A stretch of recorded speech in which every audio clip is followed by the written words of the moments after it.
uh, merupakan lebih saudara saya, Bapak Presiden Jokowi Widodo dan rakan-rakan. Saya tentunya ingin memulakan untuk menyatakan penghargaan yang setingginya kesudian Bapak mengundang kami ke Indonesia. Ini bukan hubungan diplomatik biasa. Saya agak sentimental sedikit dan Bapak Presiden tahu bahawa Indonesia ini ada tempat yang khusus di hati sanubari saya. Saya belajar, berpengalaman, menimba banyak ilmu, dan tadi, ya, walaupun saya sedikit lebih tua dari Pak Jokowi, tetapi pengalaman beliau itu saya sangat hargai. Dalam perbincangan sepintas lalu, tentunya saya dapat dua idea yang akan saya perkemaskan untuk dituntaskan di Malaysia. Soal hiliran atau dikatakan hilirisasi dan juga soal digital ekonomi. Saya akan manfaatkan pengalaman dan sumbangan beliau dan insya-Allah kita akan dapat bantu memacu pertumbuhan ekonomi di Malaysia dan pastinya juga bersama dengan Indonesia dengan lebih meyakinkan. Terlalu ramai teman-teman di sini yang membantu. Ini juga agak personal sikit, Bapak Presiden.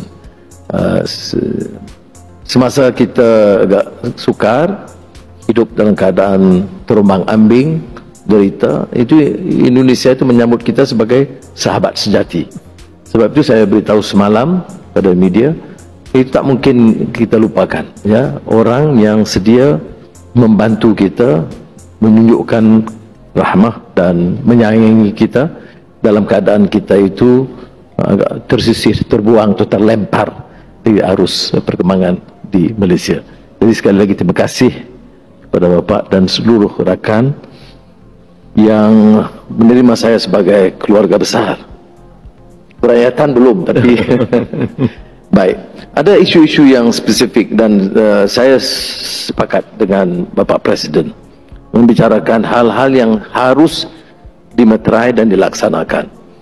Bila kita bicara tentang mesyuarat, coordinating committee, itu kata Bapak Presiden kepada saya sudah ratusan mesyuarat dan bertahun-tahun. Jadi saya beritahu Bapak Presiden, insya-Allah kalau ini pendirian kita bersama, kita ada tekad politik yang jelas untuk menyelesaikan permasalahan basic itu selewat-lewatnya akhir tahun ini. Permulaan menunjukkan sikap kita yang terbuka dan juga private sector ialah IKN Nusantara, dan dengan inisiatif MITI di Malaysia kita telah menyaksikan semalam dan hari ini satu usaha yang lebih positif dan agresif Malaysia, kerana ada kepentingan Malaysia juga untuk terutama di Sabah dan Sarawak, ya, kedekatannya dan kepentingan ekonomi wilayah yang sangat bermakna. Rakan-rakan saya di Sarawak dan Sabah memuji inisiatif ini, dan saya beritahu tadi itu inisiatif besar Bapak Presiden itu mempersilahkan saya kerana dibanding dengan apa yang saya mampu lakukan untuk Sabah dan Sarawak. Jadi oleh itu kita ambil pendekatan yang positif, itu mencari jalan supaya pertumbuhan ibu kota negara Nusantara itu akan juga memberi manfaat kepada wilayah yang termasuk Sarawak dan Sabah. Isu pekerja dan TKI yang saya tahu, ya, ini di Indonesia banyak masalah, rasa sayang pun masalah, apa lagi. Tapi Banggawan Solo tidak isu, beritahu memang di Solo. Jadi kita insya-Allah akan menghindari isu-isu yang boleh merenggangkan dan meretakkan hubungan, kerana saya mahu hubungan Malaysia-Indonesia itu agak kategorinya special. Dan saya harap kedua-dua menteri luar faham bahawa komitmen kita begitu rupa. Jadi soal TKI ini yang mengguris perasaan ramai rakyat Indonesia, bukan saja pemerintah.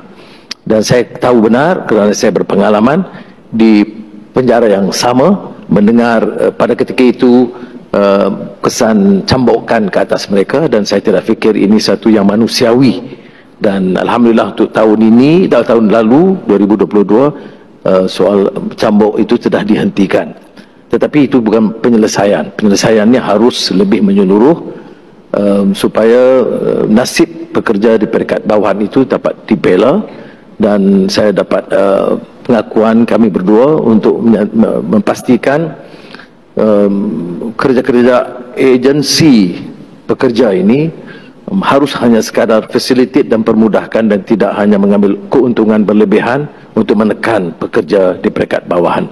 Dan oleh demikian, soal digitalization unit ini sangat penting, kerana ia dengan sendirinya akan mengurangkan karenah birokrasi dan keperluan menggunakan terlalu ramai agen. Hal-hal lain berbatasan dan sebagainya, tentunya kita akan teliti dan laksanakan. Saya dari taklimat yang saya perolehi, Bapak, tidak terlalu banyak kerumitannya, ya. Tetapi ia hanya memerlukan satu tekad yang jelas, dan insya-Allah dalam masa terdekat saya akan bawa ke jemaah menteri dengan syarat Bapak berkunjung ke Malaysia cepat. Kalau Bapak bagi tarikh cepat, segeralah kita luluskan. Kalau Bapak tangguh, maka tertangguhlah perjanjian.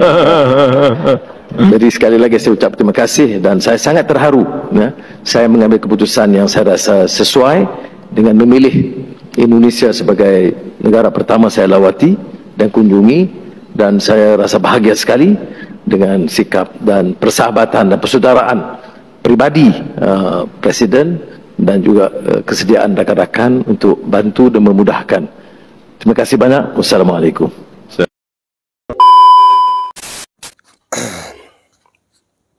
Wow, guys, agak lebih dekat sedikit ya. Assalamualaikum warahmatullahi wabarakatuh. Salam sejahtera untuk kita semua. Salam, Om Swastiastu, Namo Buddhaya, salam kebajikan, salam rahayu, salam Nusantara. Saya terharu ya mendengarkan kata-kata dari Bapak Anwar Ibrahim ini ya teman-teman. Karena saya melihat seorang pemimpin yang jujur, terbuka, apa adanya, dan saya yakin beliau ini adalah sosok yang baik ya. Dia bisa berani ya teman-teman, sangat berani sekali dan terbuka apa adanya. Beliau membahas tentang seperti tadi isu TKI yang menggoreskan hati masyarakat Indonesia, lalu kemudian isu perbatasan, lalu kemudian beliau sampaikan tujuannya secara terbuka. Karena saya membaca di berita juga ya teman-teman, ada niat atau komitmen dari Malaysia untuk investasi ya, investasi pembangunan ibu kota Nusantara ya, yang berada di Kalimantan. Karena menurut Pak Anwar Ibrahim, itu secara tidak langsung nanti juga berdampak secara ekonomi ya untuk wilayah Malaysia. Karena kita ketahui bahwa Kalimantan ini terdiri dari beberapa negara ya, termasuk perbatasan dengan Malaysia juga. Nanti jika IKN ini didirikan ya, itu juga akan sangat berpengaruh lah, akan memberikan dampak juga ya, memberikan dampak secara ekonomi untuk kemajuan Malaysia, dalam hal ini daerah Sabah Sarawak ya. Ini pemikiran yang sangat jenius dari Pak Anwar Ibrahim membaca peluang itu ya. Tadi kalimat yang membuat saya terharu juga ya teman-teman. Pak Anwar ini, beliau mempunyai keinginan agar hubungan Indonesia dan Malaysia ini spesial ya. Spesial dalam arti lebih memiliki kedekatan secara kekeluargaan ya, dibandingkan dengan yang lain-lain ya. Itu saya melihat ada keinginan atau rasa seperti itu ya. Ini mungkin yang membuat masyarakat Indonesia menyukai sosok Pak Anwar Ibrahim. Karena saya baru ini ya teman-teman, baru ini saya mendengarkan Pak Anwar Ibrahim berbicara ya, punya komitmen, punya hati yang jujur untuk membangun kedekatan, membangun kekeluargaan dengan Indonesia ya. Bahkan satu hal yang perlu kita garis bawahi bahwa ini adalah kunjungan pertama Pak Anwar Ibrahim ke luar negeri ya, dan beliau memilih Indonesia sebagai negara pertama yang beliau kunjungi ya. Dan ya semoga nanti Pak Presiden Jokowi bisa berkunjung balik ke Malaysia ya untuk membangun kedekatan juga ya. Ya, semoga harapan saya dengan melihat para pemimpin dekat seperti ini, masyarakat juga menjadi lebih dekat lagi ya. Amin. Oke, terima kasih teman-teman sudah menyaksikan video ini. Sampai jumpa lagi di episode berikutnya.